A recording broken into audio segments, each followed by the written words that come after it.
Dominant Protector. Credit to the author. 5,801-10. Ang mga pangalan po na nandito ay galing sa mga name generator. Kung meron man pagkakatulad sa mga pangalan ng tao o lugar at pangyayari, ito ay tunay na hindi sinasadya. Tinitigan ng masama ni Harry si Terence nang marating nila ang kwarto ni Leandro, sinemyasan itong manatili sa kanyang pwesto. Pagkatapos ay kumatok siya sa pinto ng may magalang na mukha, "Leandro bro, nandito na si Terence. Tuloy kayo." Walang pakialam na sabi ni Leandro, at saka tumahimik. Tatalikod na sana si Harry para tawagin si Terence nang itulak siya nito sa gilid ng braso ni Terence. Pagkatapos ay itinulak ni Terence ang pinto pabukas at pumasok. Halos kapareho lang ng mga opisina ng CEO sa mundo ang mga dekorasyon at palamuti sa silid na ito. May sofa, mesa, bar, wine cabinet, computer, at iba pa. Gaya ng inaasahan, kahit ano ay makukuha mo gamit ang wormhole. Nakaupo si Leandro sa kanyang mesa ng seryoso ang mukha, paminsan-minsang pinipindot ang kanyang mouse na parang may ginagawa siyang mahalaga. Tila hindi niya napansin ang pagdating ni Terence at Harry. Sinuri ni Terence gamit ang kanyang spirit sense at natawa sa sarili. May ginagawa ang bata na mahalaga, natapos na niya ang kalahati ng advanced minesweeper skill, at hindi niya kayang magambala. Lumagpas si Harry kay Terence at tumakbo papunta sa mesa ni Leandro. Ngumiti siya at tumango, "Leandro bro, nandito na si Terence. Sa tingin mo ba dapat tayong magayos para mas marami pang tao ang pumunta rito? Delikado ang batang ito." Ayaw nang kausapin ni Leandro ang gago, matagal na sana niya itong ginawa kung gusto niya, ano ba itong pinag-uusapan niya sa harap mismo ni Terence. Nag-aalala talaga siya sa IQ nito. Pero dahil nasabi na iyon ni Harry sa harap niya, kinailangan ng sumuko ni Leandro sa mahirap na misyon ng Minesweeper. Inangat niya ang kanyang ulo at sumulyap kay Terence. Malamig ang kanyang mukha habang sumisinghot gamit ang kanyang ilong. Ang kanyang ekspresyon ay parang isinusulat niya ang salitang, "Nakatingin sa iyo ng mababa," sa kanyang noo. Lumubog ang puso ni Terence, talaga bang tinalikuran siya ni Leandro? Wala siya sa kontrol ni Terence, kaya hindi magiging kakaiba kung talagang pinagtaksilan niya ito. Gayunpaman, nadama pa rin ni Terence na sayang kung ganoon nga ang mangyayari. Kung tutuusin, hindi naman masama ang ipinakita ni Leandro bago ito, at nakuha na niya ang tiwala ng lalaki. Tumalikod si Harry at itinuwid ang kanyang katawan. Bahagya niyang itinaas ang kanyang ulo at buong pagmamalaking sinabi, "Terence, bilasan mo at batiin si Leandro, bro. Gusto mo bang magpadala ng sulat sa mundo ng mga mortal? Sinasabi ko sa iyo, kay Leandro na lang ang lahat, bro, naiintindihan mo ba? Kung naiintindihan mo, pumunta ka rito." Hindi mas mababa ang galit ni Leandro kay Terence kaysa sa kanya, kaya inakala ni Harry na makikilala siya dahil sa pagtapak kay Terence sa harap ni Leandro. Kung hindi lang dahil sa takot niya sa galit ni Terence, mas lalo pa sana siyang naging malupit. Iniisip na ni Terence kung dapat ba niyang turuan muna ng leksyon si Harry, baka sakaling makalimutan ng lalaki kung sino siya at laging mayabang na lumalabas. Nakakainis. Sabi ni Leandro sabay kaway ng kamay, "Harry, pwede ka munang umalis, kailangan ko siyang makausap. Wala ka ng ibang kailangang gawin." Naguguluhan na tumingin si Harry kay Leandro. Napagtanto niyang hindi nagbibiro si Leandro. Yumuko na lang siya, "Sige, Leandro, aalis na ako. Tawagan mo ako kung may kailangan ka." Gusto niya talagang manatili at panoorin ang pinag-uusapan ni Terence at Leandro, ngunit hindi niya iyon nagawa. Masunurin siyang lumabas at binyantaan si Terence habang dumadaan, "Terence, mag-ingat ka, nasa labas ang mga tao natin, at kung may gagawin ka, sisiguraduhin kung hindi ka makakalabas ng buhay sa Chamber of Commerce." Hindi na nag-aksaya pa ng oras si Terence. Inabot niya ang kanyang kamay at hinawakan ang leeg ni Harry. Itinapon niya ito palabas ng silid at isinara ang pinto, na pumutol sa labas ng mundo.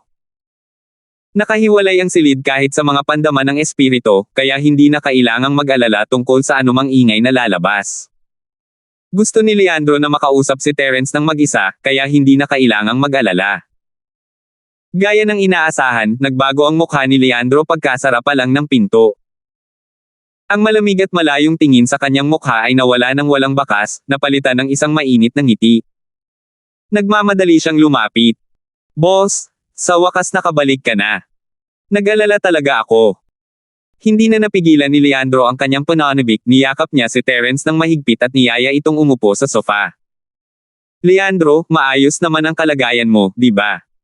Ikaw na ang espesyal na sugo ni Nakajima mula sa sentral. Nakahinga ng maluwag si Terence, si Leandro pa rin ang dating tagasunod na kilala niya, at hindi niya ito pinagtaksilan dahil lang sa posisyon nito. Nagkataon lang. Sa totoo lang, ang pinakagusto ko ay ang manatili sa tabi ng boss ko.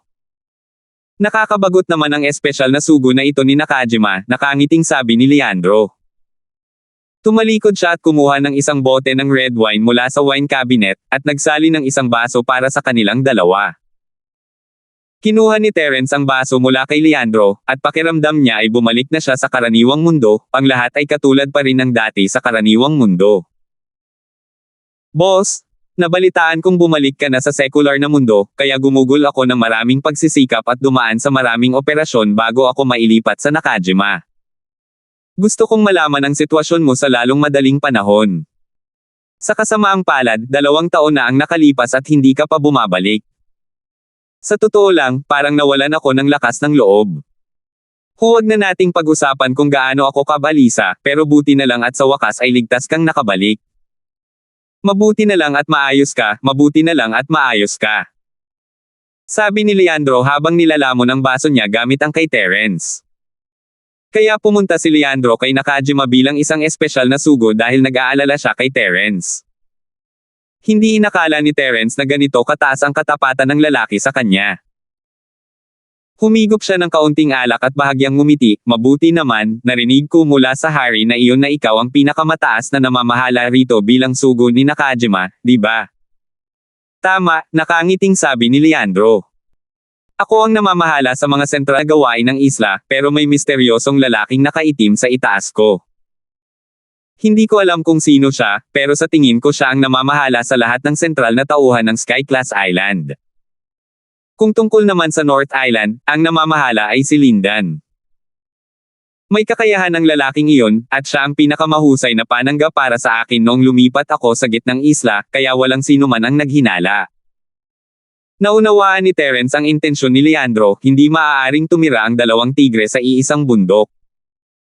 Dahil si Linden ang namamahala sa North Island, natural lamang na kinailangan ni Leandro na maghanap ng ibang lugar para umunlad. Marahil ay hindi niya ito isinaalang-alang noong una, ngunit dahil sa dahilan ni Linden at sa sarili niyang mga operasyon, nakarating siya sa gitnang isla. Maaaring pinalabas ni Leandro na parang wala lang iyon, pero alam ni Terence na hindi magiging madali ang proseso. 5,802. Tama, ilan ba sa mga nakatataas ang naroon sa Sky-class Island?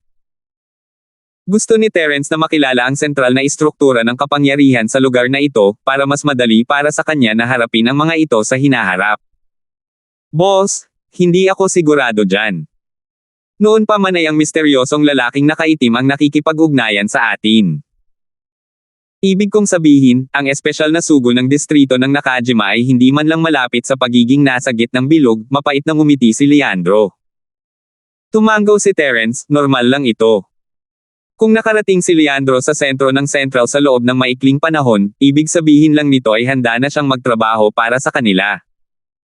Mas makabubuti para sa kanya na sumama sa kanila sa lalong madaling panahon. Kung gayon, dapat alam mo kung ano ang ginagawa ng Central kamakailan, hindi ba? Nagpasya si Terence na tanggapin na lang ang susunod na pinakamagandang bagay, dapat ay mas simple ang problema. Dahil si Leandro ang espesyal na sugo ng Nakagama Island, kahit hindi siya direktang makakalahok sa puso ng plano, kailangan niyang makipagtulungan kahit papaano. Madaling makahanap ng ilang pahiwatig mula sa mga pahiwatig na iyon at mahinuha kung ano ang gustong gawin ni Central. Sabi ni Leandro pagkatapos ng ilang pag-iisip, tungkol naman sa kanilang mga galaw. Nabalitaan kung may plano ang Central para sa South Island o kung ano paman. Hindi ako masyadong sigurado sa mga detalye, pero ang misteryosong lalaking nakaitim at si Master Natoy ang namamahala dito. Wala akong masyadong nakuhang impormasyon. Master Natoy. Sino ang nandyan? Tanong ni Terence, nalilitong tanong. Maaaring isa sa mga pangunahing tauhan sa Central ang taong ito, maganda sana kung mas marami pa siyang alam tungkol sa kanya. Hindi ako sigurado, nagkibit-balikat si Leandro. Minsan ko lang siya nakita, nakasuot ng balabal na may hood at itim na tela sa mukha. Iniisip ko kung siya si Natoy, pero wala siyang sinabi, kaya hindi ako naglakas loob na mag-isip ng masyado. Biglang bumilis ang tibok ng puso ni Terence, posible iyon, pero hindi siya nagmamadali. Susuriin niya ito mamaya, kung si Master Natoy talaga si Natoy, maaaring mabaliktad ni Leandro ang sitwasyon. Napag-uusapan na nga, medyo mababa ang awtoridad ni Leandro bilang espesyal na sugo ni Nakajima. Wala siyang gaanong kapaki-pakinabang na impormasyon, pero hindi pa siya nagtagal sa sentral. Nahirapan na siyang umangat sa ranggo, kaya hindi siya dapat magkaroon ng masyadong maraming kahilingan. Boss, wala nang problema sa sulat na gusto mong ipadala. Tinanong ko na mismo ang mga tao sa itaas at sinabi kong kayo ng Central ay nagkasundo na ng isang taong non-aggression, pati na rin ang pagbubukas ng wormhole pathway at mga karapatan sa pananaliksik para sa iyo. Hindi na lang kami makikialam sa usapan ng isa't isa at mag-iisa na lang kami, kaya kung may kailangan kaming i-teleport, pwede namin itong gawin anumang oras. Hindi masyadong nagsalita si Leandro tungkol kay Natoy at bumalik sa sulat ni Terence. Casual na tumango si Terence. Dapat sana ay ipinaalam na niya sa mga tao ng Sky Class Island ang tungkol sa kasunduan sa Central, ngunit hindi pa alam ni Leandro ang tungkol dito hanggang ngayon. Tila si Leandro ay isa lamang mataas na ranggong espesyal na sugo sa panlabas na anyo, ngunit isa pa rin siyang panlabas na miyembro. Sandali munang tumigil si Leandro bago nagtanong, mga boss, bakit kailangan pa nating pumirma ng isang taong kasunduan sa pagtigil ng digmaan kasama ang Central Alliance? Kung may isasagawa ang plano para sa Katimugang Isla at gusto mo itong sirain, hindi ba't para na rin itong pagsira sa kasunduan sa pagtigil ng digmaan? Kumurap si Terence habang lumingon kay Leandro. So sinasabi mo na kasama sa kasunduan namin ni Central ang Sky Class Island? Hindi ba? Hindi alam ni Leandro ang nangyayari, dapat iyon ang sinasabi ng mga nakatataas, ngunit tila hindi iyon ang iniisip ni Terence. Natampal ni Terence ang noo niya, naiintindihan ko na, kasalanan talaga ng babaeng yun, Kimi Liger. Hindi nakasaad sa pagsang-ayon kung ang Common World ba o ang Sky Class Island, kundi ang pagitan namin ng Central, na natural lang nakasama ang lahat ng lugar. Malamang gusto lang niya akong bumalik sa Sky Class Island, para hindi siya basta-basta makaabala sa daan ko, di ba? Maingat nang nakahanap si Jenny ng isang nakatagong butas sa kasunduan. Hindi niya inaasahan na magkakaroon pa ng isa rito. Gayunpaman, hindi siya masisisi dito. Marahil ay hindi inisip ni Jenny na magkakaroon ng anumang problema sa isang ganap na kasunduan sa gitnang panig sa loob ng isang taon. Ito ay dahil sa kawalan ng balanse ng impormasyon. Kung alam lang ni Jenny ang tungkol sa South Island Plan sa gitna ng Sky Class Island, magmumungkahi sana siya ng isang taon para lamang sa secular na mundo. Sabi ni Leandro, na naiintindihan ang sitwasyon. Boss, ang hirap talagang gawin ng Central para hindi ka makialam sa plano nila. Halatang halata na napakahalaga nito sa kanila. Ayos lang kung ayaw mo ng kasunduang yan. Huwag mong hayaang gawin ng Central ang gusto nila ng maayos. Tumango si Terence, tama ka, pero dahil naitakda na ito, kailangan ko itong sundin. Kahit wala sa amin ang talagang may pakialam sa kasunduang ito, hindi ako ang unang babalik sa aking pangako. Kung gayon, ano ang dapat nating gawin? Hindi inisip ni Leandro na malaking bagay ang pagsira sa kasunduan, ngunit kailangang tuparin ni Terence ang kanyang pangako. Mas igagalang lang ni Leandro si Terence, at tanging ang mga taong katulad niya ang karapat-dapat sa kanyang katapatan. Ang mga taong tulad ni Harry, na itinuturing ang mga pangako na parang utot, ay hindi kailanman mapagkakatiwalaan. Hindi agad sumagot si Terence, bagkus ay pumikit siya para mag-isip. Maya-maya, bahagya siyang ngumiti. Hindi kami magkukusa na sirain ang kasunduan, pero kung ang Central ang unang gagawa ng hakbang, wala akong dapat ipag-alala. Nagliwanag ang mga mata ni Leandro habang tumatawa, si boss talaga. Tama. Hayaan na lang natin ang Central na sirain ang kasunduan. Ngayong alam na niyang may plano ang Central para sa South Island, kailangan na lang muna ni Terence na ihanda ang plano niya roon. Tiyak na magkakaroon ng alitan ng Central at siya dahil dito, at masasabi niyang sinira ng Central ang kasunduan. Totoo rin naman iyon. Ang tanging dapat ipag-alala ay ang katimugang bahagi ng isla. Si Terence ay may 70% na pagkakataong makatakas kung pupunta siya roon, at sino ang nakakaalam kung ano ang mangyayari kung babalik siya at sisimulan ang kanyang plano. Hindi madaling harapin ang mga spirit beast, lalo na ang Vermilion Bird. Alam ni Terence na wala siyang kalaban-laban sa Vermilion Bird sa kanyang kasalukuyang antas, at madali siyang mapapatay kung matuklasan siya. Tinapik ni Leandro ang kanyang dibdib bago pa makapagsalita si Terence. Boss, huwag kang mag-alala. Tungkol sa plano ng Southern Island, tiyak na bibilisan ko ang investigasyon. Hanggat mayroon tayong detalyadong lokasyon at target, mas magiging madali para sa atin ang maghanda ng maaga. Pagdating ng panahon, hindi tayo ang magdudulot ng gulo, kundi ang sentral na panig ang magdudulot ng gulo para sa atin. Mabuti. Gayunpaman, dapat mong bigyang pansin ang iyong sariling kaligtasan. Hindi mo maaaring ilantad ang iyong sarili para lamang makakuha ng impormasyon. Tandaan mo ito, ang pagmamadali ay nagsasayang ng pera. Seryosong sabi ni Terence. Kailangang isaalang-alang ang kaligtasan ni Leandro kung seryoso ang lalaki sa pagsunod sa kanya. 5,803. Kung hindi lang dahil sa pagtataksil ni Dustin noong nasa sagradong sona, siguradong patay na ang kapatid ni Daphne, ayaw ni Terence na mangyari ulit iyon kay Leandro. Kaya mas gugustuhin pa niyang isuko ang planong sirain ang sentro kaysa hayaang mahuli si Leandro dahil dito.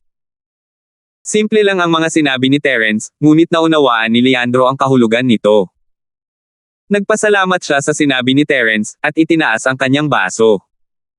Boss, wala na akong sasabihin pa. Sana ay magtagumpay tayo. Inubos ni Terence ang alak sa baso niya at inilapag ito, kung gayon, babalik muna ako. Kung may balita, ipaalam mo sa akin. Tatandaan ko yan. Boss, sandali lang po, hayaan niyo muna akong maglinis ng mga tasa. Tinapos na rin ni Leandro ang kanyang inumin, hinugasan ang baso ni Terence at ibinalik ito sa dati. Nagsalin siya ng pulang alak sa sarili niyang baso at inilagay ito sa mesa. Iisipin ng mga taong papasok na umiinom mag-isa si Leandro, at ayaw nilang makipag-inuman kay Terence. Tumango si Terence sa sarili, tila medyo nag-mature na rin si Leandro, kung tutuusin. Patay na sana siya ngayon kung may napansin siyang mali. Pagkatapos ng lahat, humarap si Leandro kay Terence nang nakangiti. Boss, aabalahin pa kita ulit.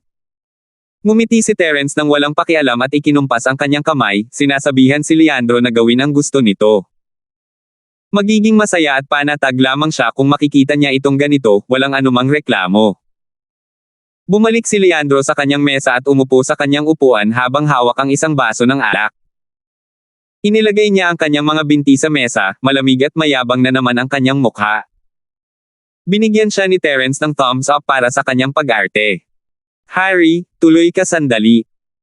Malamig na sabi ni Leandro habang pinindot ang isang buton sa gilid ng silid.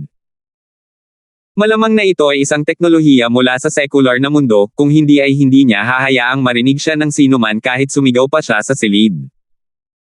Pagkalipas ng 3 segundo, kumatok si Harry sa pinto at pumasok sa silid.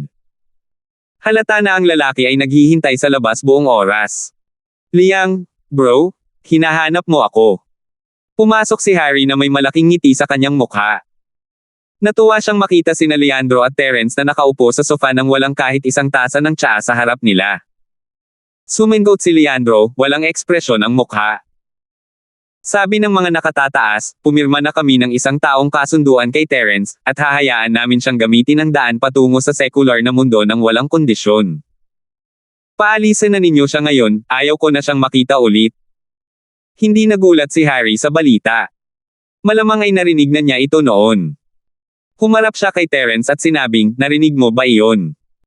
Bilisan mo at umalis ka, huwag kang maging masama ang tingin dito. Mabuti na lang at naging mataktika ka at pumirma ng kasunduan sa amin. Kung hindi, hindi ka makakaalis sa pintuang ito ngayon. Puro kalokohan lang iyon, naglakas loob lang si Harry na sabihin iyon dahil alam niyang walang gagawin sa kanya si Terence. Malamig na tumawa si Terence, Leandro, Harry, dalawa lang kayong maliliit na fries mula sa Central. Wala kang ang karapatang kausapin ako. 2 beses lang akong pumunta rito ngayon dahil kay Kimi. Kapag ginulo mo ulit ako, papatayin ko kayong dalawa at wala nang sasabihin si Kimi. Nanginig ang katawan ni Harry nang maisip niyang posible iyon. Para sa mga nakatataas sa Central, isa lamang siyang pamalit na piyesa ng chess. Kahit papatayin talaga siya ni Terence, walang darating para maghayganti sa kanya. Nagsisimula ng mawala ng pag-asa si Harry sa naisip, siya, tumigil ka na sa kalokohan. Sabi ko na nga bawal ka rito. Kung wala, huwag kang pumunta. Hindi na niya hinintay na magpatuloy sa pagsasalita si Terence at mabilis na binuksan ang pinto, kudyat na umalis na si Terence. Tumingin si Terence kay Leandro bilang palm habang nakatalikod kay Harry. Malamig siyang ngumiti, Leandro, ipadala mo ng maayos ang sulat ko.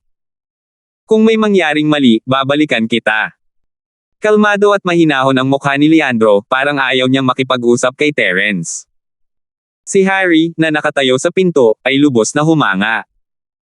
Naglakas loob siyang mag-alburuto kay Terence. Gaya ng inaasahan kay Leandro, pare. Hindi nakakapagtaka na siya ang sugo, at ako ang katulong. Wala itong saysay. Ayaw nang mag-aksaya pa ng oras ni Terence dahil nakamit na niya ang kanyang layunin. Tumalikod siya at umalis pagkatapos ng ilang linya, hindi pinansin si Harry. Hindi nang ahas si Harry na ipagpatuloy ang pang-aasar kay Terence. Wala na siyang masters na nagpoprotekta sa kanya yon.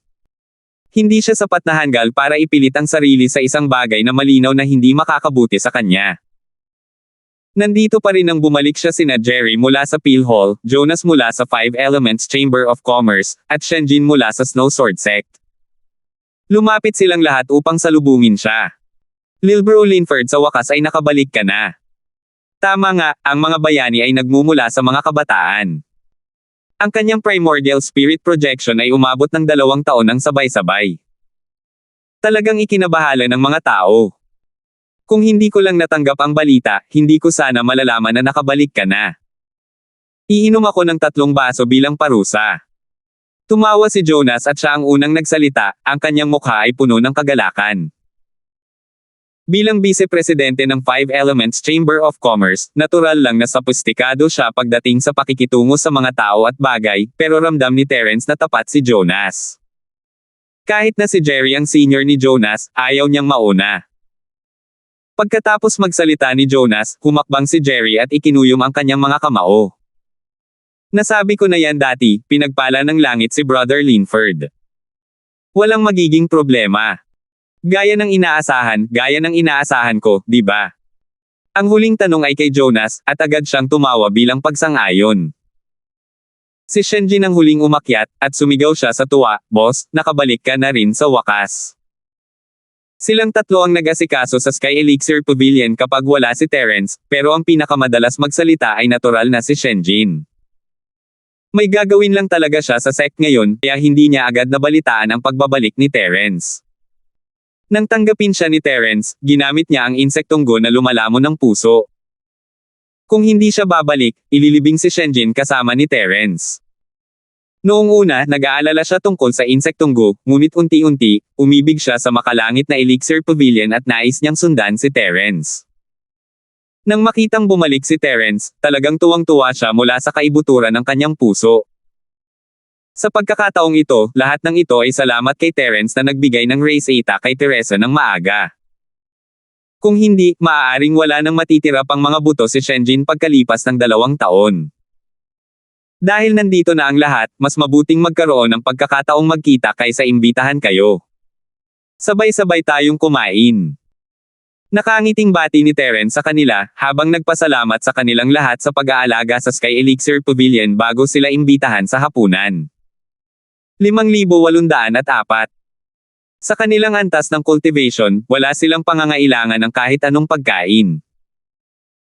Gayunpaman, ang pagkain ng isang bagay na mayaman sa espiritual na enerhiya ay hindi lamang makakabusog sa kanilang gana, kundi makakapagpabuti rin sa kanilang cultivation, kaya bakit hindi?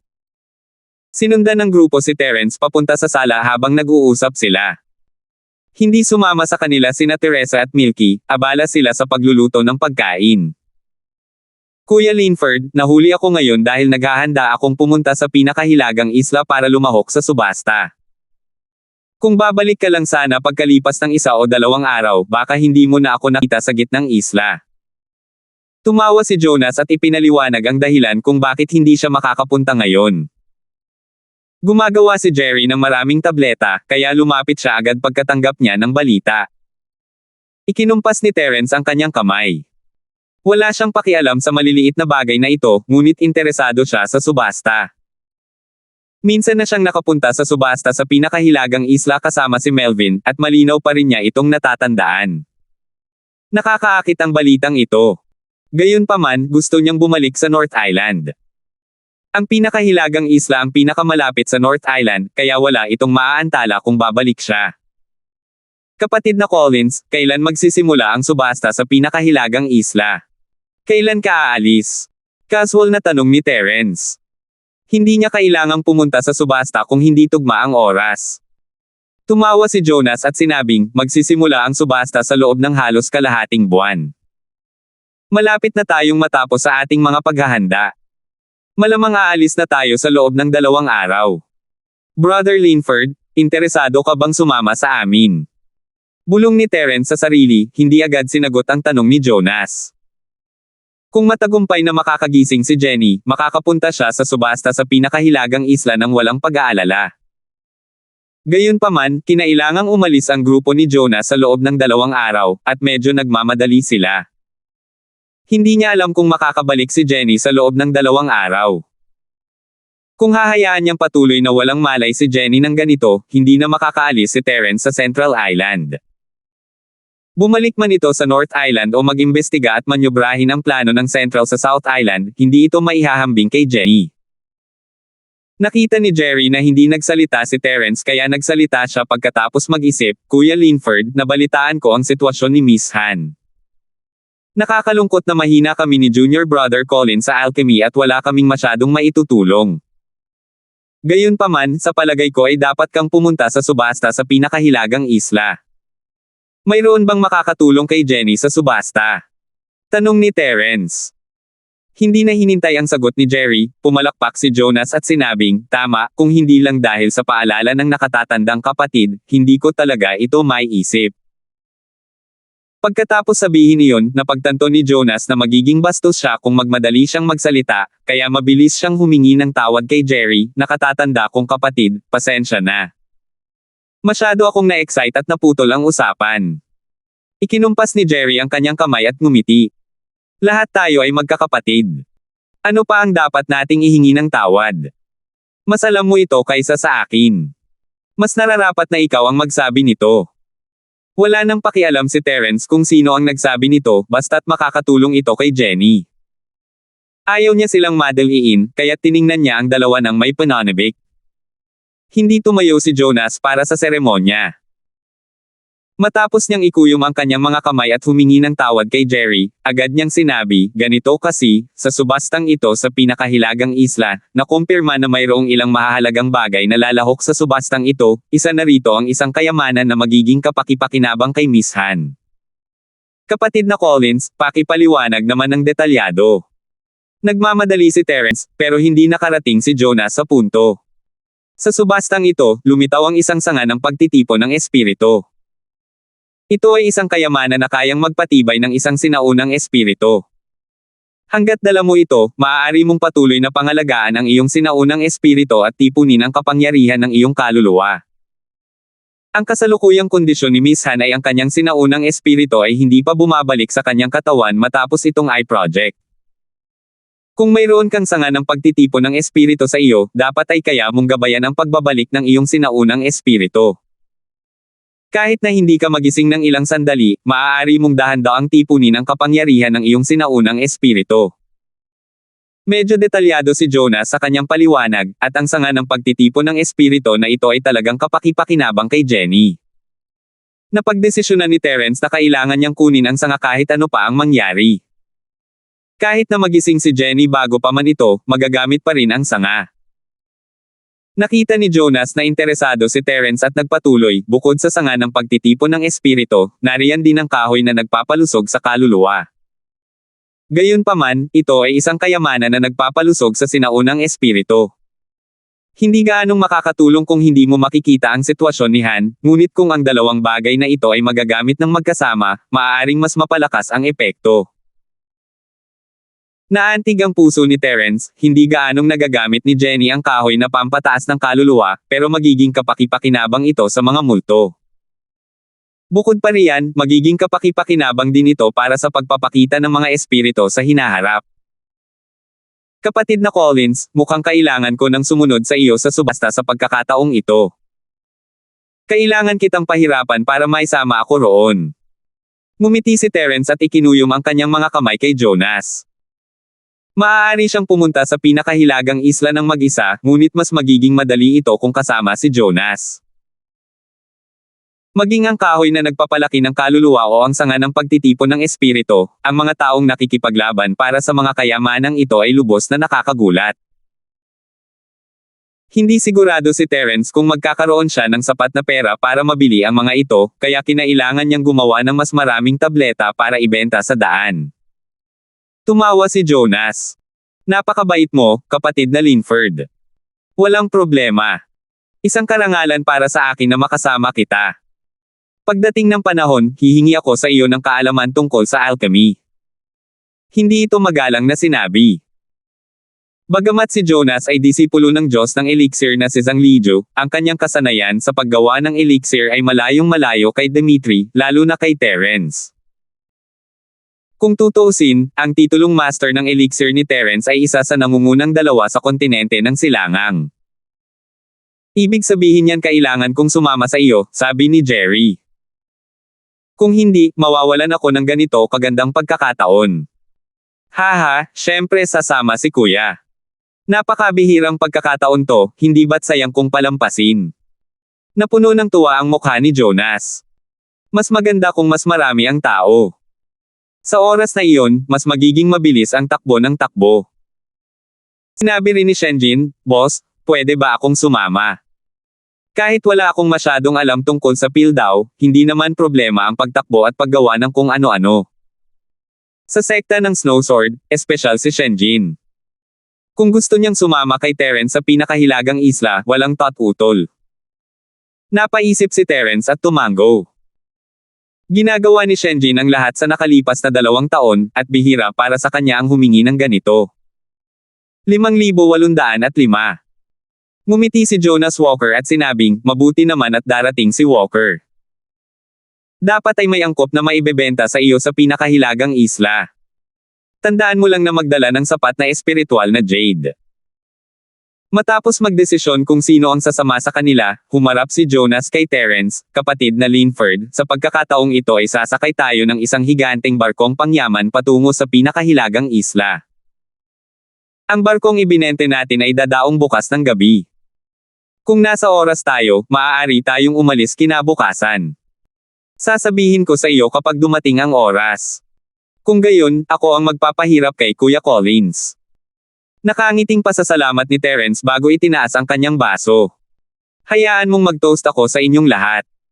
Salamat sa pag-aalaga mo kay Teresa Milky sa nakalipas na 2 taon. Dali-daling itinaas ng tatlo ang kanilang mga baso at nagpalitan ng ilang magagalang na salita bago sabay-sabay na ininom ang kanilang mga baso. Bagamat maayos ang kapaligiran sa makalangit na Elixir Pavilion, mabigat naman ang kapaligiran sa sekta ng medisina. Medyo hindi mapakali si Dimitri sa biglaang pagbabalik ni Terence. Kinakausap lang niya sina Morten at Nantian Guangchao tungkol sa usapin ni Terence, at ngayon ay bigla na lang lumabas ang lalaking ito. Kung magpapatuloy ito, halos maramdaman ni Dimitri na mapalayas na naman siya ni Terence. Sapat na ang karanasang ito sa silangang kontinente, ayaw na niyang maulit pa ito sa gitnang isla. Ibinaba ni Dojen ang tasa ng tsaa sa kanyang kamay nang walang ekspresyon ang mukha at walang pakialam na sinabi, Pinsan, dahil bumalik na ang batang Terence, walang duda na mabubuhay muli ang makalangit na Elixir Pavilion. May ideya ka ba? Naiinip na sabi ni Dimitri, ano kaya ang mga ideya natin? Hintayin natin sina Morten at Southern Sky Aurora para pag-usapan ito ng magkasama. Kailangan niyang mag-isip ng isang artikulo. Dojen, hindi ka ba maaaring magpadala ng mga especially iya sa Heavenly Elixir Pavilion? Hindi mo ba alam na nasa dehado tayo dahil wala tayong tumpak na impormasyon? Kakaunti lang ang tao sa Heavenly Elixir Pavilion. Hindi madaling suhulan sila, lalo na ang mga plant spy. Matapos sumanghel si Dogen, sinabi niya nang may kaunting pagkadismaya, "Pinsan, hindi ba't masyadong walang kwenta ang pagkamatay ni Tony? Sa susunod, huwag kang magdadala ng mga tao sa mga walang kabuluhang bagay na iyon. Mga bagay na walang kabuluhan." Lihim na naiinis si Dimitri. Gayunpaman, si Tony ay tauhan ni Dogen. Kung susundan niya ito palabas at mapatay ni Terries daw, wala siyang masabi. Tama lang na magreklamo si Dogen. Pasok ka. Pagkatapos magsalita ni Dogen, nilakasan niya ang boses at tinawag ang isang matangkad at payat na lalaki mula sa labas ng pinto. Ang payat at matangkad na lalaking ito ay may malungkot na mukha, ngunit ang kanyang mga mata ay napakatalas. Hindi siya nagsalita pagpasok niya. Ikinuyom niya lang ang kanyang mga kamao at yumuko kina Dogen at Dimitri. Pagkatapos, tumayo siya ng tuwid at tumabi. Itinuro ni Dogen ang payat at matangkad na lalaki at sinabi kay Dimitri, "Pinsan, ito ang nakababatang kapatid ni Tony, si Tung Wufei. Matagal ko na silang kasama, at maituturing na silang aking mga kanang kamay. Iiwan ko na siya sa iyo sa pagkakataong ito, kaya dapat mo siyang protektahan." Natural. Ngumiti si Dimitri at tumango kay Tony. Medyo mahirap gawin ang mga bagay-bagay kung wala si Tony sa tabi niya. Ngayong dumating na si Tony, maituturing na itong malaking tulong sa kanya, kaya maituturing pa rin ang kanyang pagiging maamo. Kung tungkol naman sa pagkamatay ni Tony dahil sa kanya, hindi kailanman naisip iyon ni Dimitri. Ang mga taong nakapaligid sa kanya ay kailangang maging handa na mamatay anumang oras. Ikinuyom ni Tony ang kanyang mga kamao at muling yumuko, sa wakas ay sinabing, "Master Zing, gagawin ko ang lahat para tulungan ka. Ipaghihiganti ko rin ang aking kapatid." Tumango si Dimitri at nangakong, "Syempre. Nalulungkot din ako sa pagkamatay ni Yang Fei. Dapat isagawa ang paghihiganting ito. Huwag kang mag-alala, aalagaan siya ni Terries sa kalaunan. Hanggat ginagawa mo ang iyong makakaya, makikita mo rin ang eksenang ito sa lalong madaling panahon." "Salamat, Panginoong Zing," sabi ni Tony habang nagngangalit ang mga ngipin. "Ibigay mo sa akin ang parusa ng langit pagdating ng panahon. Hindi ko maaalis ang puot sa puso ko hanggat hindi ko siya pinuputol sa libu-libong piraso." Siyempre, walang problema. Si Terries, ang walang muwang na taong ito, ay nararapat na magkaroon ng ganitong katapusan.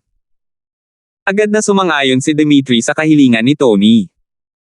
Hindi niya kailangang mag-alok ng anumang benepisyo, kaya magandang deal ito para makuha ang pasasalamat at katapatan ni Tony. Ngumiti si Dogen. "Pinsan, si Tony ay isang maingat na tao.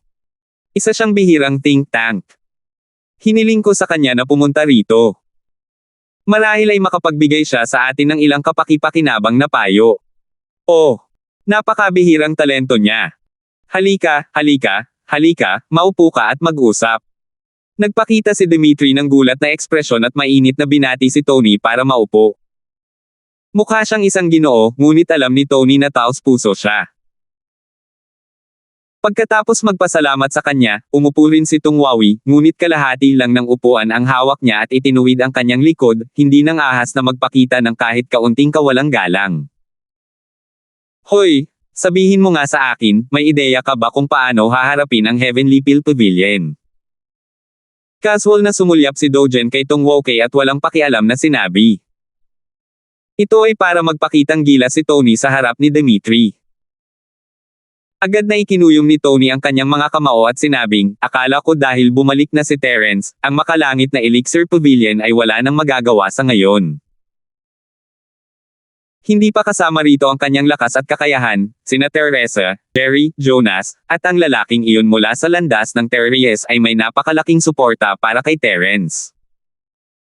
Bago siya bumalik, ang suportang ito ay hindi pa lubusang naipapakita, ngunit ngayon, nasa tugatog na ito." Nakaramdam ng kakaiba si Dimitri at nagtanong, "Ayaw mo bang maghiganti sa landas ng langit?"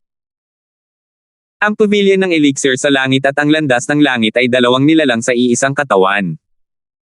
Dapat mo itong maunawaan, hindi ba? Master Zing, syempre alam ko yan. Gayunpaman, ang paghihiganti ay paghihiganti, at kailangan nito ng angkop na panahon. Hindi ko hahayaang umabot sa aking isipan ang puot at makagawa ng maling paghatol. Lumitaw ang puot sa mukha ni Tony, ngunit mabilis niya itong pinigilan. Tumanggaw si Dimitri ng may kasiyahan. Hindi naman masama. Mabuti na nakapag-isip ka ng ganito. Sige, hindi na natin maaaring hawakan ang makalangit na Elixir Pavilion ngayon. Ano ang dapat nating gawin? Napakasimple lang, hilahin mo ang panggatong mula sa ilalim ng kaldero. May bakas ng kabaliwan na sumilay sa mga mata nitong Wohi, at kahit sina Dimitri at ang kanyang kapatid ay hindi ito napansin. Sa tingin ko ang mismong Heritage Elixir Pavilion ay hindi dapat ikatakot, at hindi laging mananatili si Terence sa gitnang isla. Paminsan-minsan lang siya pumupunta rito, kaya kailangan lang nating alisin ang mga taga-suporta ng Heritage Elixir Pavilion. Sinasabi mo ba na gusto mong tanggalin ang posisyon ng gumaganap na Island Lord sa estado? Hindi naman sa hindi pa namin naiisip ang paraang ito, pero hindi ito gaanong kapaki-pakinabang. Medyo nadismaya si Dimitri. Kung ganito lang karami ang kaalaman ni Tony, hindi siya matatawag na matalinong tao. Tama si Master Zing, pero isa lang iyan sa mga aspeto. Madilim na ngumiti si Crouching Tony, ang mukha ay puno ng kumpiyansa. Ang estadong Ocean ay palaging magiging gumaganap na Panginoon ng isla. Hanggat may anumang pagkakamali, maaari siyang ma-impeach. Kahit nakasama niya ang pamilyang Ocean, walang magiging pagbabago. 5,806. ******* walang pakialam na sabi ni Dogen. Sabihin mo nga sa akin ang plano mo. Huwag kang mag-aksaya ng oras. Opo, Vice Hall Master. Yumuko ng bahagya si Tony at saka sinabi, kailangang ilipat ang estado ng talon. Ang breakthrough point ay ang kanyang kapatid na si Mike. Nakatanggap ng balita ang nasasakupang ito na si Mike ay bumuo na ng isang maliit na treasure ship caravan. Makakaisip tayo ng paraan para dito. Hanggat nasa problema siya, tiyak na hindi tatayo at walang gagawin ng ating acting Island Lord. Lumiwanag ang mga mata ni Dimitri. Bakit hindi niya ito naisip, nina Morten, Nantian Aurora, at ng iba pa? Si Mike ay talagang isang mahusay na tao, ngunit hindi mahirap siyang patayin dahil lamang sa nagdudulot ito sa kanya ng gulo. Kung si Mike ay nasa kanyang sinaunang barkong pandigma pa rin, hindi magiging madali ang pakikitungo sa kanya. Gayunpaman, dahil nakabuo na siya ng isang maliit na karaban ng mga barkong pangyaman, mas marami pang pagkakataon. Inilabas nitong na nakayuko ang isang daliri, na nagpapahiwatig na ang unang punto pa lamang ang nasabi niya. Pagkatapos ay inilabas niya ang pangalawang daliri at sinabing, hindi maaaring maayos ng ganito kabilas ang usapin ng estado ng talon, kaya kailangan nating gumawa ng maraming hakbang. Ang pangalawang taong kailangan nating gawa ng aksyon ay si Jerry mula sa PhilHall. Kapag nandito siya, hindi magiging madali para sa atin na kontrolin ang PhilHall. Ang kanyang suporta para sa Heavenly Phil Pavilion ay pangalawa lamang sa estado ng talon. Ngumiti si Dogen. Kung ikukumpara sa pagsira sa makalangit na Elixir Pavilion, umaasa siyang makokontrol niya ang bulwagan ng alchemy. Hindi laging makakarating si Zhang Liju sa mga kritikal na sandali. Hanggat makokontrol niya ng lubusan ang bulwagan ng alchemy, unti-unti niyang maaalis ang impluensya ni Zhang Liju. Kaya, ang mungkahi nitong Wohi ay lubos niyang nagustuhan. Para harapin si Jerry, hindi natin magagawa yan sa Middle Island. Tutal, napakalaki ng impluensya ng PhilHall dito. Kung walang masusing plano, halos imposibleng magtagumpay. Ganito rin si Jonas ng Five Elements Chamber of Commerce. Iniunat ni Crouching Tong ang tatlong daliri ng sunod-sunod na nagpapahiwatig na ang tatlong taong ito ang pinakamahalaga. Kung tungkol naman kay Terries daw, hindi ito partikular na binanggit ni Tony. Malinaw na hindi niya iniisip na si Terries daw ay isang banta. Hindi alam kung naghihiganti lang ba siya, o kung talagang iniisip niya yon. Paulit-ulit na tumanggo si Dimitri. Bagamat hindi nabanggit ang mga detalye ng plano, dapat ay tama ang direksyong ito. Malinaw na mas mahusay ito kaysa sa planong napag-usapan niya kina Wutong at Tian Guangming noon. Hindi madaling makitungo sa mga taong ito, pero isa itong magandang pagkakataon. Malamig na tumawa si Tony at binawi ang kanyang daliri, ipinapakita ang kanyang matinding kumpiyansa. Anong ibig mong sabihin? Naakit si Dimitri sa mga salita ni Tony at hindi niya napigil ang magtanong. Ang subasta sa pinakahilagang isla. Naikuyom ni Tony ang kanyang mga kamao, gumawa ng isang tunog na parang nagpuputok. Kasabay nito, tumigil siya sa pagngiti at sinabi sa isang tiyak na tono. Singit ni Dojan. Sasali rin ang PhilHall sa subasta sa pinakahilagang isla, kaya mag-iisip ako ng paraan para ipadala si Jerry sa pinakahilagang isla.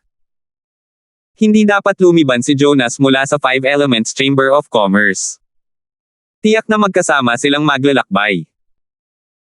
Tony, ang pinakamahalagang layunin natin ngayon ay kontrolin ang PhilHall, kaya kapag gumawa ka ng mga plano, dapat mong unahin ang layuning ito. Isa pa, huwag mo munang pakialaman si Terence, anumang bagay na maaaring magdulot ng alitan sa kanya, isantabi mo na lang. Sa oras na ito, hindi alam ni Dojan na nagpasya si Jerry na pumunta sa pinakahilagang isla. Kung hindi, tatawa sana siya at sasabihin, tinutulungan ako ng Diyos. Hindi na niya kailangang mag-isip paraan para makamit ang kanyang layunin. Magandang simula ito. Naiintindihan ko. Huwag kang mag-alala, Vice Hall Master. Yumuko si Tony nang may paggalang at nagpatuloy, magkasamang papunta sa pinakahilagang isla sina Jerry at Jonas. Ito ang pinakamagandang oras para umatake. Ayon sa impormasyong natanggap ko, sasakupin nila ang barko ni Chanba. Dapat nating samantalahin ang gininto ang pagkakataong ito. Hindi maiwasan ni Dimitri na bahagyang maantig. Hindi niya inaasahan na ang tatlong mahahalagang tao sa plano nitong Woken ay magkakasamang magtitipon. Isa nga itong pagkakataon na hatid ng langit. Pagkatapos umalis sa Nakajima, mas magiging madali na ang pakikitungo sa kanilang tatlo. Kapag may nangyari kay Mike, tiyak na hindi uupo lang at walang gagawin ang talon. Sasamantalahin ni Dojan at ng iba pa ang pagkakataon para manggulo, at hindi magiging problema para sa kanila na tanggalin siya sa kanyang posisyon bilang acting island master. Mukha talagang think tank ang putang inang referee na ito. Kung gusto natin silang harapin sa barko, kakailanganin natin ang ating mga tauhan na sumama sa atin. Gusto mo bang sumama sa amin, Tony? Ngumiti si Dojan ng may kasiyahan. Ilang katulong ang kailangan mo? Siyempre, mas madali para sa akin na kontrolin ang sitwasyon kung sasama ako sa iyo. Makakagawa ako ng mga pagsasaayos kung may maliliit na pagbabago. Tungkol naman sa mga katulong, hindi ko kailangan ng masyadong marami, kung hindi ay madali nilang mapapataas ang kanilang pagbabantay. 2 o 3 eksperto lang ay sapat na. Oo. Magalang na sagot nitong Washen, na nagpapakita ng sapat na kumpiyansa. Pumalakpak si Dimitri at tumawa, mabuti. Basta't magawa ito, makukuha mo ang anumang gantimpalang gusto mo, lalo na sa mga gamot. Basta't makakahanap ka ng mga halamang gamot, maaari ko itong gawing mas maayos para sa iyo ng libre. Maraming salamat, Panginoong Zing. Gagawin ng nasasakupang ito ang lahat para sa iyo, kahit na ang ibig sabihin nito ay ang pagsasakripisyo ng aking buhay. Puno ng pananabik at pasasalamat ang mukha ni Tony, ngunit may bahid ng paghamak sa kanyang puso. Maganda ang free alchemy, ngunit pagkatapos magawa ang napakalaking bagay na ito, kinailangan niyang maghanap ng sarili niyang mga espiritual na halamang gamot para makagawa ng mga elixir. Masyado talaga itong kuripot.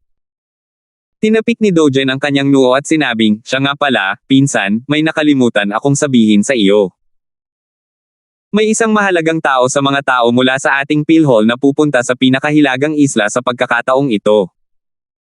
Nabalitaan kong bata pa at may potensyal ang pamangkin na si Bradley. Isa siyang pambihirang kili na anak ng ating pamilya Zing. Bakit hindi natin siya pasamayan sa atin sa pagkakataong ito? Kung may pagkakataon, makukuha natin ang mahalagang tao na iyon. Kung gayon, ang araw na mahuhulog sa atin ang PhilHall ay talagang malapit na. Oh! Bakit ba napakahalaga nito? Bahagyang nagulat si Dimitri. Ang kanyang apo na si Bradley ay nasa mga unang bahagi ng kanyang edad 20, ngunit naabot na niya ang maagang yugto ng nascent soul realm. Isa nga siyang mahusay na henyo, lalo na ang cultivation ni Bradley. Hindi siya umaasa sa pag-iipon ng maraming medicinal pills, medyo bibihira. Sa pagkakataong ito, kara-rating lang niya sa Nakajima mula sa silangang kontinente, at hindi pa nga siya nakikita ni Dogen. Paano niya ito natitignen? Misteryosong ngumiti si Dogen at sinabi sa mahinang boses, huwag kang mag-alala, pinsan. Sa tingin mo ba ay sasaktan ko si Bradley? Kung hindi lang dahil sa kawalan ng kakayahan ni Tianchu, baka hindi ko hinayaan na makialam si Bradley. Pagkatapos noon, nang hindi na hinintay pang magtanong si Dimitri, diretso na itong yumuko at kumaway dito para lumapit. Naging mausisa si Dimitri, kaya sinundan niya ang halimbawa ni Dogen at Yumoko, hinayaan itong banggitin ang isang pangalan sa kanyang tainga sa isang hindi marinig na boses. 5,807. Matapos marinig ang pangalang ito, biglang napuno ng gulat ang mukha ni Dimitri, na agad na napalitan ng malaking pagkagulat. Bigla niyang inabot ang kamay at hinawakan ang palso ni Dogen, sabay sabing, totoo ba ang sinabi mo? Talaga bang susundan niya tayo sa pinakahilagang isla? Tumawa ng mahina si Dogen. Siyempre naman, totoo yan. Isa pa, mababaw lang ang alam mong pagkatao niya. Hindi mo na malalaman ang isa pa niyang nakatagong pagkatao. Mayroon pa rin siyang nakatagong pagkakakilanlan. Ano iyon? Bahagyang natigilan si Dimitri. Ang pagkakakilanlan sa panlabas ay sapat na upang tumugma sa kanyang apo, si Bradley. Ano pa bang nakatagong pagkakakilanlan ang naroon? Hindi mo muna kailangang malaman ito sa ngayon. Kung magtatagumpay si Bradley, tiyak na sasabihin ko sa iyo ng detalyado. Pero hindi pa ito ang tamang panahon. Pinsan, kailangan mo lang sabihin kay Bradley na gawin niya ang lahat sa bagay na ito, tiyak na hindi siya matatalo. Ikinumpas ni Dogen ang kanyang kamay. Wala siyang balak na ibunyag ang sagot sa tanong ni Dimitri. Tiniis na lamang ni Dimitri ang hindi matiis na pangangati sa kanyang puso. Dahil hindi pa ito sinasabi ni Dogen ngayon, tiyak na may dahilan. Hindi niya pipilitin ang kalaban na sabihin ito. Sa anumang kaso, ang mababaw na pagkakakilanlan ng taong iyon ay sapat na upang tumugma sa kanyang apo na si Bradley. Ang kanyang isa pang nakatagong pagkakakilanlan ay hindi mahalaga sa ngayon. Mabuti. Dahil ganoon nga, papasundan ko si Bradley sa atin. Mariin na tumango si Dimitri, pagkatapos ay humarap kay Tony at sinabing, P*******, iiwan ko na ang apo ko sa pangangalaga mo. Tandaan mo, ang kaligtasan niya at ng taong iyon ang pinakamahalaga. Para naman sa iba pang plano, pwede kang kumilos ayon sa sitwasyon. Mas gugustuhin mo pang pakawalan siya kaysa malagay sa alanganin, naiintindihan mo. Naiintindihan ang iyong nasasakupan. Opo, Panginoon. Ikinuyom ni Tony ang kanyang mga kamao at Yumoko, magalang na sumasang-ayon. Gayunpaman, habang ibinababa niya ang kanyang ulo, isang bakas ng pagkadismaya ang sumilay sa kanyang mga mata. Si Dimitri ay labis na maingat at hindi mapagpasyahan sa paggawa ng mga bagay-bagay. Wala talaga siyang lakas ng loob. Halos imposible para sa ganitong uri ng tao na magkaroon ng anumang malaking pag-unlad. Sige, maaari ka nang umalis muna. Ayusin mo ang mga tauhan at iba pang mga bagay. Sa ilalim ng prinsipyo ng pagtiyak sa kaligtasan ni Bradley at ng taong iyon, maghanap ka ng paraan upang matapos ang gawain ng may pinakakaunting paggalaw at gastos. Seryosong utos ni Dimitri, pagkatapos ay ikinumpas ang kanyang kamay upang paalisin si Tony na nakayuko.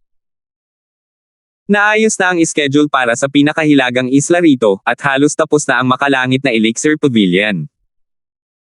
Kinailangan pang ipagpatuloy ni Jerry at Jonas ang kanilang mga paghahanda, kaya umalis sila. Nanatili pa ng ilang sandali si Shenjin bago umalis sa makalangit na Elixir Pavilion.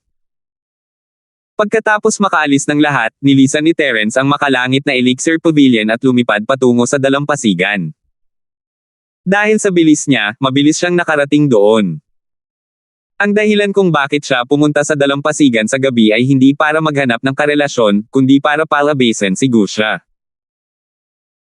Hindi madaling ipaliwanag ang pinagmula ni Gusha kung bigla siyang lumitaw sa makalangit na Elixir Pavilion, at kailangan ni Terence ang pagkakakilanlan ni Gusha bilang Overlord ng dagat. Mas magiging maayos ang paglalakbay patungo sa pinakahilagang isla dahil lumalangoy si Gusha sa kalapit na dagat, kaya't inilagay niya si Gusha sa dagat ng walang pag-aalinlangan. Kung magkikita sila ng hindi sinasadya sa hinaharap, masusundan siya ni Gusha. Pagkalabas mula sa Jade Space, tamad na nagunat si Gusha at mawa ng kaluskos. Pagkatapos ay tumingin siya sa paligid ng may pagtataka at sinabing, "Boss, ito ba ang Sky Class Island?" Mukhang walang masayang gawin. Wala itong pinagkaiba sa isang maliit na mundo. Bahagyang ngumiti si Terence, "Gusha, nabanggit ko na ito sa iyo dati. Hahayaan kitang lumangoy sa nakapalibot na dagat at tutulungan akong mangolekta ng ilang mga buto ng halimaw sa dagat. Ngayon, kailangan mong protektahan ang barko mula sa malayo. Kapag narating na natin ang baybayin, maaari kang makahanap ng anumang dahilan para makipagkita sa akin." Ayaw umalis ni Gusha sa tabi ni Terence, pero dahil nakapagdesisyon na si Terence, hindi na siya tatutol. Umaasa na lang siya na sapat na ang mga halimaw sa dagat na ito.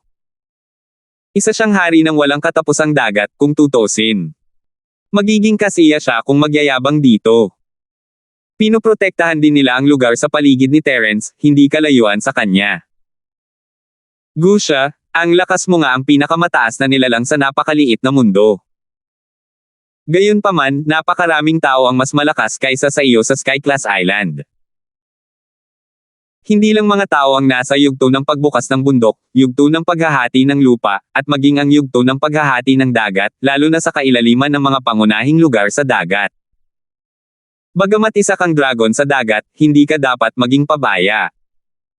Seryosong babala ni Terence kay Gusha.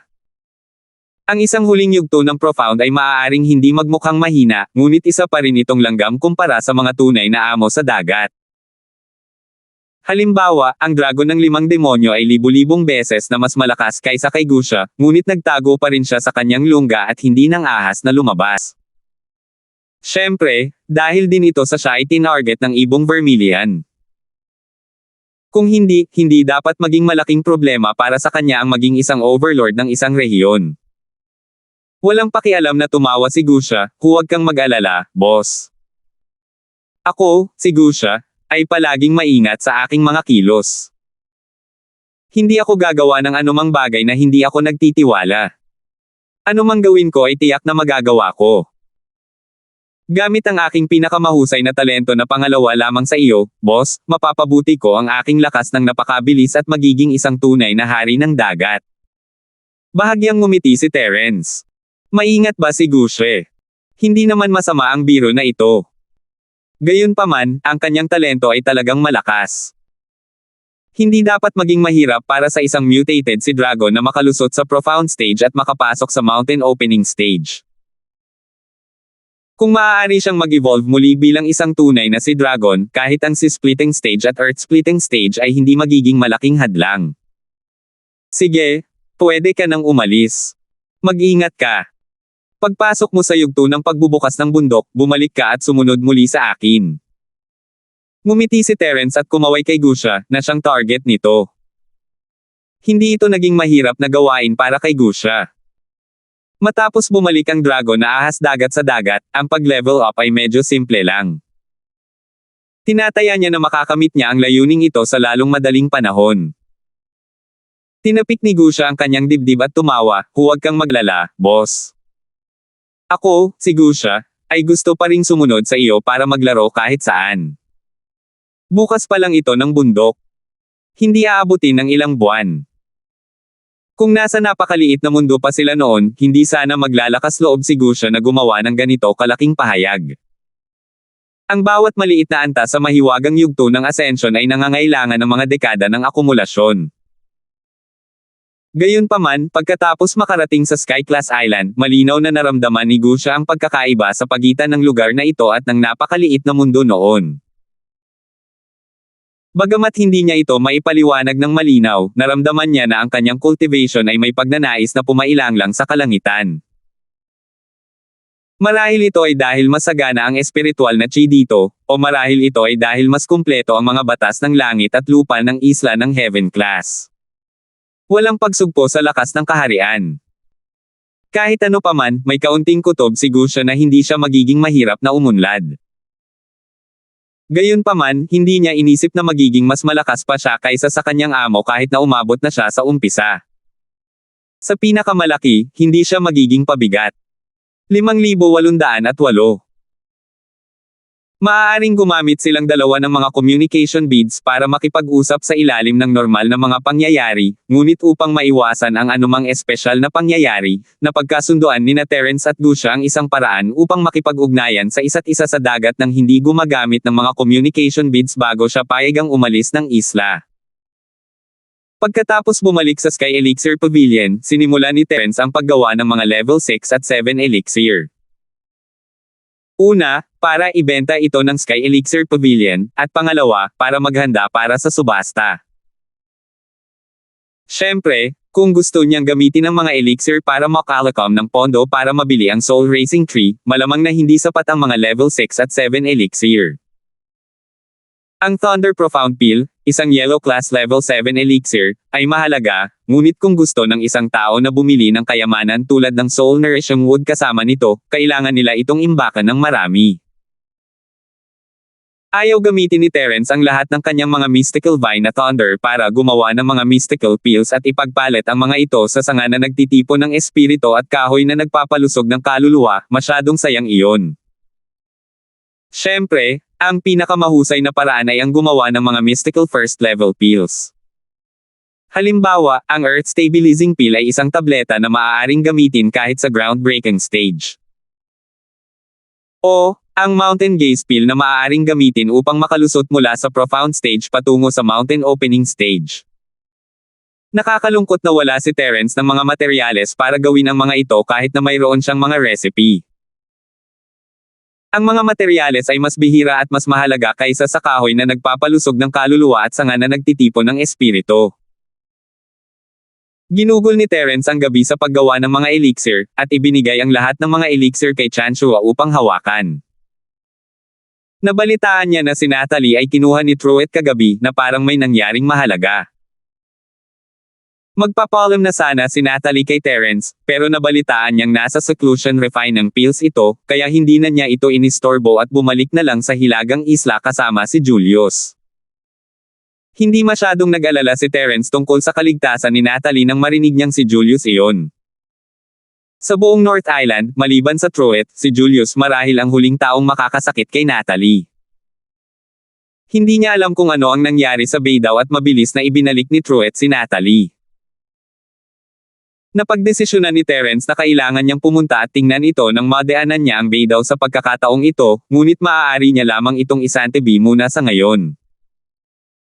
Kung kailangan ni Truett ang tulong niya, hihintayin sana ni Julius na lumabas siya at sabihin sa kanya, pero dahil wala siyang sinabi, ibig sabihin ay hindi naman ganoon kaapura ang sitwasyon kaya kailangan niya ang tulong ni Terence.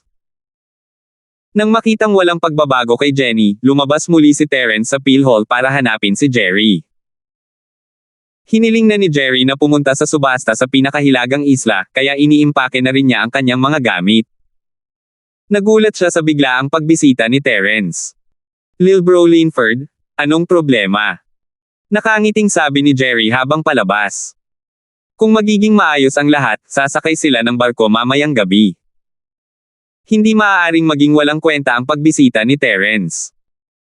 "Kuya Jerry," ikinuyom ni Terence ang kanyang mga kamao, "hindi mo ba ako tinatanggap dito? Paano nangyari yan? Isa kang bihirang bisita na hindi ko man lang maimbitahan. Tuloy ka at maupo." Tumawa si Jerry habang hinihila papasok si Terence. Nagtanong siya pagkatapos may hain ng tsaa, "Kuya, hindi ka pumunta sa ganitong oras para lang makipag-usap sa akin, di ba? Isa rin sa mga layunin ko ang makipag-chat. Gayunpaman, kailangan ko pa rin ang tulong ni Kuya Jerry sa isang bagay." Hindi tumayo si Terence at ipinahayag ang kanyang mga intensyon ng nakangiti, "Ganito. Nandito ako para tanungin si Kuya Jerry kung may mga batong pangtanaw sa bundok sa Pill Hall. Kung mayroon, maaari mo ba akong ibenta? Kuya Linford, gusto mo bang gumawa ng Mountain Gaze Pill? Gamit ang iyong cultivation base, oras na para simulan mo ang paghahanda. Sandali na tumigil si Jerry, ngunit naintindihan niya. Nasa tugatog na si Terence ng huling yugto ng mahiwagang ascension. Normal lang sa kanya na ihanda ang Mountain Gaze Peel para sa yugto ng pagbubukas ng bundok. Ang batong tumitingin sa bundok ay mukhang bato, ngunit sa totoo lang ito ay isang uri ng espiritual na prutas.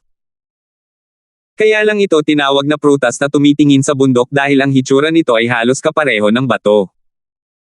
Para mas tumpak, dapat itong tawaging prutas na tumitingin sa bundok. Bihira lang talaga ang prutas na ito na parang gaze sa bundok, mas mahalaga kaysa sa mystical vine na thunder. Kahit ang pilhole ay maaaring wala nito. Gusto lang sanang subukan ni Terence na humingi, hindi niya talaga inaasahan na makukuha niya ang batong parang gaze sa bundok. Laking gulat niya nang tumango si Jerry at sinabing, kung ito ay batong panukat ng bundok, ang pilhole ay may mga reserba nga. Ang bagay na ito ay naiwan ng Panginoon. Maliban sa kanya, walang ibang gagamit ng batong panukat ng bundok, kaya dapat ay may dalawa pa. Tuwang-tuwa si Terence, hindi niya inaasahan na nasa pilhole pala si Shanxi. Ito nga ang teritoryo ng Diyos ng alchemy na si Zhang Liju, napakaraming magagandang bagay. Kung tungkol naman sa dalawang batong pangbundok, tiyak na sapat na iyon.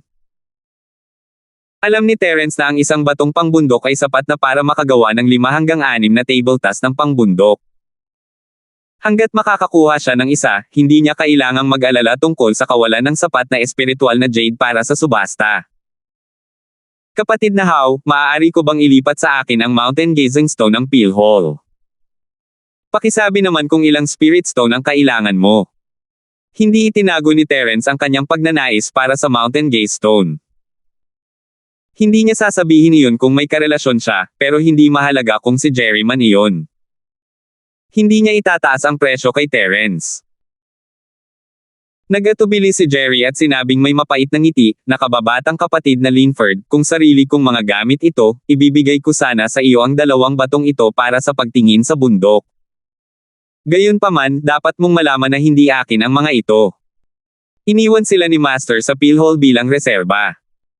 Kung may sino man sa pilhole ang makakapagpino ng pil na para sa pagtingin sa bundok, hindi mahalaga kung gagamitin pa ang mga ito. Biglang naintindihan ni Terence. Kung gusto niyang gamitin ang batong gaze ng bundok para gumawa ng mga tableta, kailangan muna niya maging disipulo ng pilhole. Kung tungkol naman sa kung paano ginagamit ng mga disipulo ang mga mapagkukunan at kung ano ang kailangan nilang ipagpalit, hindi na ito mahalaga. Hindi na siya disipulo ng pilhole, kaya imposibleng makuha niya ang ugat ng batong gaze ng bundok. Nang makita ang dismayadong mukha ni Terence, nagngingit-ngit si Jerry, Kuya Linford, kung ikaw ang gagawa ng Mountain Gaze Peel, ano ang tsansa mong magtagumpay? Kumurap si Terence. Hindi pa siya nakakagawa ng Mountain Gaze Peel dati, pero hindi naman sa hindi pa nakakagawa ng Mystic First Level Pills ang Shenlong Cauldron dati. Hindi naman dapat mahirap gawin ito, hindi niya magagarantiya ang success rate kung isa lang itong batch, pero kung 2, hindi gaanong magbabago ang success rate pagkatapos ng ilang pagsasaayos. Kuya Jerry, ang Mountain Gaze Peel ay isang Mystic First Level Peel. Sa tingin ko ay mahigit 60% ang success rate. Maingat na nagbigay ng numero si Terence bago nagliwanag ang kanyang mga mata. Maaari kayang may paraan si Kuya Jerry para makagawa ako ng Mountain Gaze Peel. Tumango si Jerry at sinabing, may paraan nga. Ayon sa mga patakaran ng ating pilhole, maaaring gumamit ang sinumang disipulo ng mga spirit herbs na may pantay na halaga upang ipagpalit ang mga resources na gusto nilang i-refine ang mga pills o gumamit ng mga points upang ipagpalit. Ang mga points ay nakukuha sa pamamagitan ng pag-aambag ng mga spirit herbs at pills. Ang tanging restriction ay dapat itong gamitin para sa sarili nilang pill refining at hindi maaaring gamitin sa labas ng pilhole.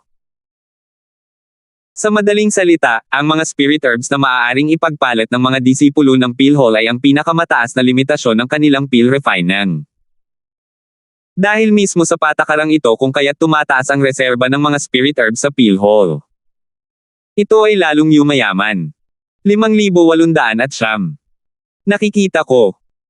Humanga si Terence sa panuntunang ito, at lalo kay Zhang Liju na siyang unang nagtayo ng silid-imbakan na ito. Ang mga kayamanang mataas ang antas ay maaaring hindi maililipat, ngunit ang mga halamang gamot na mababa ang antas ay maaaring makatulong sa karamihan ng mga disipulo na hindi mag-alala tungkol sa kawalan ng sapat na materyales para makagawa ng mga elixir. Sa panuntunang ito, ang silid-imbakan ng PhilHealth ay lalo lamang yayaman at lalaki. Nakakalungkot na si Jerry ay hindi isang mystic first-level refiner, at wala siyang karapatang ipagpalit ang Mountain Gaze Stone. Hindi alam ni Terence kung ano ang pamamaraan. Ayaw ni Jerry na panatilihing nasa alanganin si Terence habang nagpapatuloy siya, dahil nasa PhilHealth ako, pwede kong gamitin ang Mountain Gaze Stone para pinuhin ang mga tableta. Siyempre, ang patakaran ay kailangan ko itong palitan ng katumbas na halaga o puntos. Hindi ito problema. Ang problema ay kahit pwede kong laktawan ang mga level para makipagpalitan, kailangan ko pa ring ibigay ang katumbas na tableta sa huli. Naintindihan ni Terence, kaya hindi nakapagtataka na tinanong siya ni Jerry tungkol sa kanyang tsansa na magtagumpay. Kung hindi niya magagarantiyahan ang tagumpay, hindi niya maibabalik ang mga gamot, at magiging abala iyon. Kapatid na How, ilang gamot ang kailangan mo para matapos ang iyong gawain para sa isang batong gaze ng bundok? At saka, ano ang dapat kong gamitin para ipalit sa batong gaze ng bundok? Natural lang, hindi naman pahihirapan ni Terence si Jerry.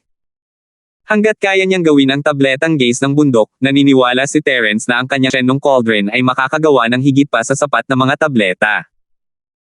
Ngumiti si Jerry at sinabing, huwag kang mag-alala tungkol sa palitan. Ako na ang bahala dyan. Tungkol naman sa Mountain Gaze Pill, sapat na ito para ibigay sa PhilHealth.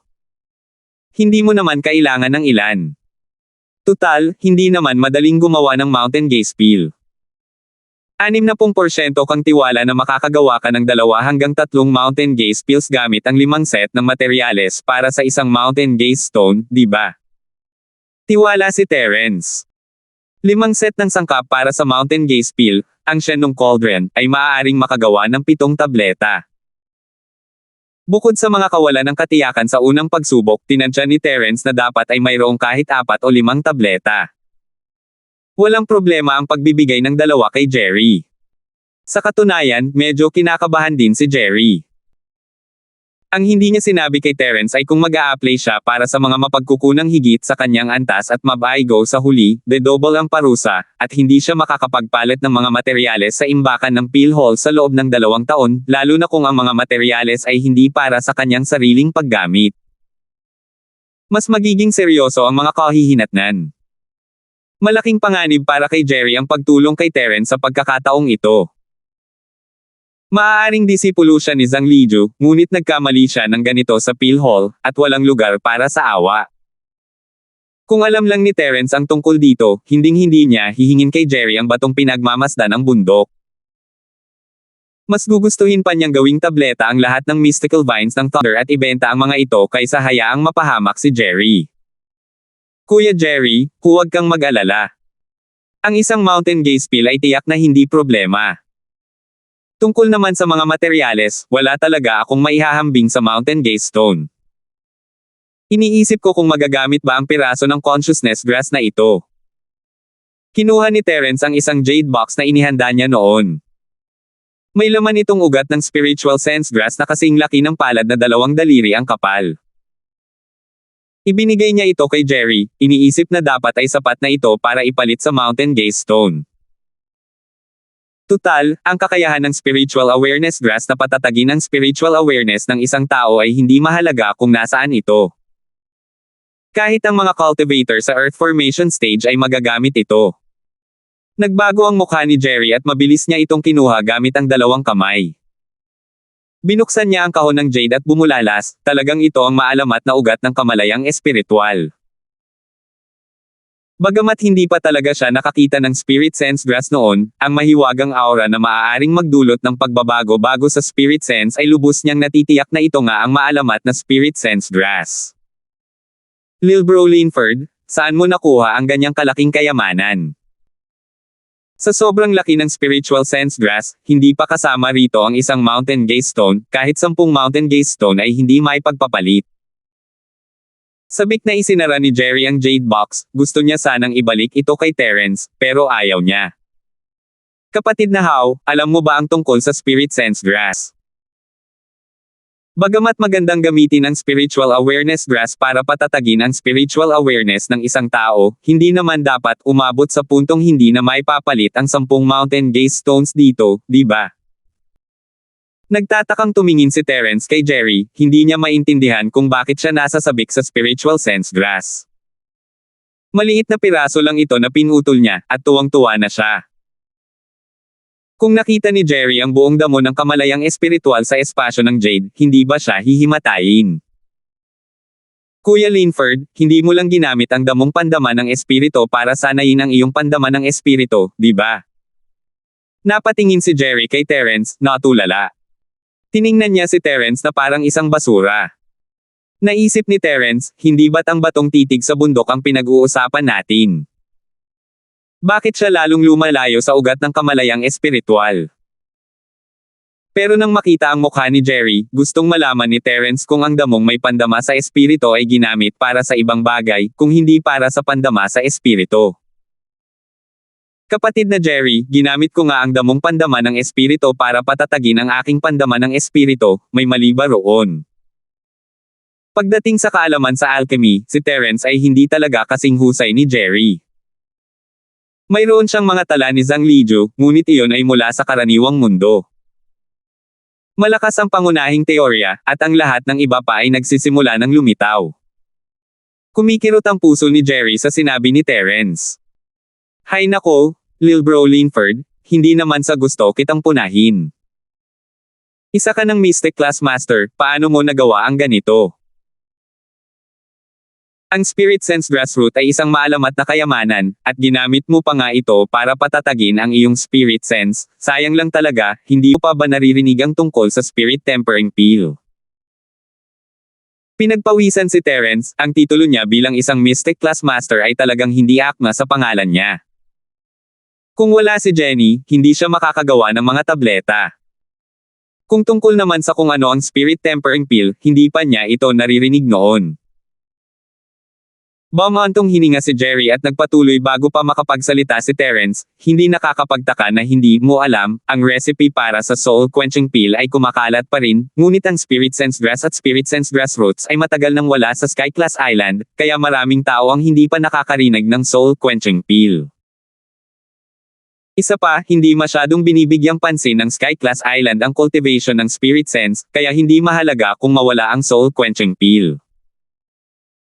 Kapatid na How, ang ibig mo bang sabihin ay ang damong pandama ng espirito ay maaaring gawing pildores na pampawi ng espirito?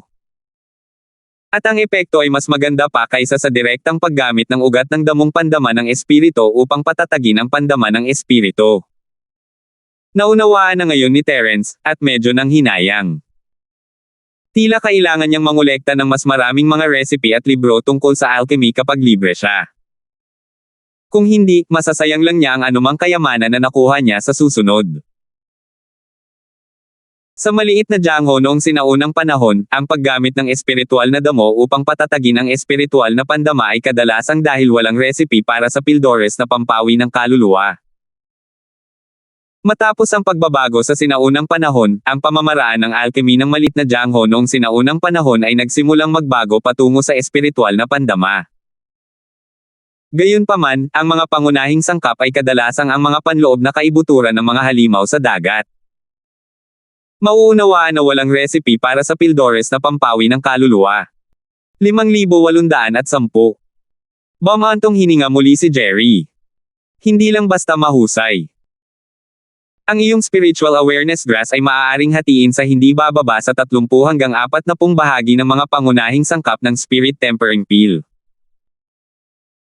Kung makakakuha ka ng 10% ng epekto sa pamamagitan ng direktang paggamit ng mga spiritual awareness grass na ito, makakakuha ka rin ng hindi bababa sa 50 hanggang 60% ng epekto pagkatapos mong gawin ang Spirit Tempering Peel. Dapat ay naiintindihan mo na ang pagkakaiba, hindi ba? Biglang bumilis ang tibok ng puso ni Terence nang mapagtanto niya kung gaano karaming espiritual na ugat ang nasayang niya. Karamihan sa mga ito ay nasa espasyo ng Jade pa rin niya, pero masakit pa rin. Sinabi ni Jerry na mayroong 30 hanggang 40 set ng mga materyales dito, kaya ang Shenlong Cauldron ay maaaring gumawa ng kahit 40 hanggang 50 soul-quenching pills. Hindi ba't mas malakas pa ang epekto nito? Gayunpaman, nang maisip niya kung paano hindi siya makakapagsanib ng maayos sa sinaunang mundo ng pakikipaglaban ng walang damo ng kamalayang espiritual upang patatagin ang kanyang kamalayang espiritual, mas naging kalmado siya. Napakaraming ugat ng kamalayang espiritual, kaya hindi mahalaga kung gumamit siya ng kaunti. May isa pang bagay na pinakamahalaga. Ang paggamit ng damong pandama ng espirito upang patahimik ng pandama ng espirito ng isang tao ay isang napakasakit na bagay. Hangang-hanga ako na kaya mong magtiyaga. Kung gagamitin mo ang Pildores na pampakalma ng espirito, ang sakit na ito ay maaaring mabawasan ng hindi bababa sa 10 beses. Binigyan ni Jerry si Terence ng malaking thumbs up, halatang humanga sa kakayahan ni Terence na tiisin ang sakit. Hindi alam ni Terence kung tatawa o iiyak, talagang walang pinag-aralan ang lalaking ito. Lumalabas na ang sakit ng pagtitimpi ng espiritual na pandama ay maaaring ganap na maiwasan. Naisip niya na kinakailangan itong maranasan upang maging mas malakas, ngunit lumabas na hindi pala iyon ang nangyari. Kinalma ni Jerry ang sarili at iniabot ang kahon ng jade kay Terence, kapatid na Linford, napakahalaga ng bagay na ito. Hindi sulit na ipagpalit ito sa batong pangbundok. Kahit na gusto pa nating ipagpalit, sapat na ang 10 bahagi nito. Hindi kinuha ni Terence ang kahon at ibinalik ito sa kanya, Kuya Jerry, pwede mo na itong itago. Kung pwede mong ipagpalit ang batong gaze ng bundok, gawin mo na. Kung mayroon ka pang sobra, ituring mo na itong regalo ko kay Kuya Jerry. Kung matutulungan ako ni Kuya Jerry na mahanap ang recipe para sa soul tempering pill, mas mabuti pa iyon. Kung alam lang ni Jerry ang tungkol sa Pildores na nagpapahusay ng espirito, malamang na nakita na niya ang recipe noon. Marami pa ring espiritual na ugat si Terence, mas gugustuhin pa niyang humanap ng paraan para makagawa ng Pildores kaysa itapon na lang ang mga ito sa espasyo ng Jade. Kung ikukumpara sa Mountain Gaze Pill, nahulaan ni Terence na mas magiging popular ang Soul Quenching Pill. Kung mahahanapan siya ni Jerry ng recipe, wala siyang pakialam kung mayroon siyang Mountain Gaze Stone o wala. Agad na naunawaan ni Jerry na si Terence ay may mas espiritual na ugat sa kanya. Ano pa ang kakailanganin niya sa recipe na ito? Dahil mayroon pa ring espiritual na ugat si Terence, hindi na nagatubili si Jerry.